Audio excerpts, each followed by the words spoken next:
तव्हां मुंडो असां थो पगार ॾींदा हुआसीं पर पछाड़ी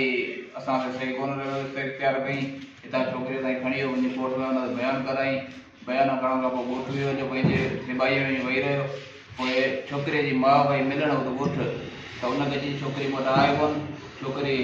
आहे कोन मूं वटि मूं खई कोन्हे हितां भैया कोर्ट जो बयानु कोन पियो आहे त असां निकाहनामा तो वटि वरिता न हर्षे वठी आहे इन मूं वटि कुझु कोन्हे छोकिरी मूं आहे कोन पोइ नेठ कल्ह वरी जेको हिन प्रेस कूड़ी कई अची असां इंतज़ाम आहे त छोकिरी मूंखां खसे खणी आहे असां कुझु कोन कयो हीअ फॾाई आहे फसादी आहे हिन अॻे केतिरियूं ई असां ते कूड़ी नक्सियूं कराई हिन अनवर ते अलाए केतिरियूं कराई हाई कोर्ट में कराई आहे बदीन शीशन में कई आहे SP साहिब वटि हीअ कूड़ो आहे फिराटी आहे हीअ सफ़ा मोलूं कोन्हे हीअ सफ़ा बेईमान आहे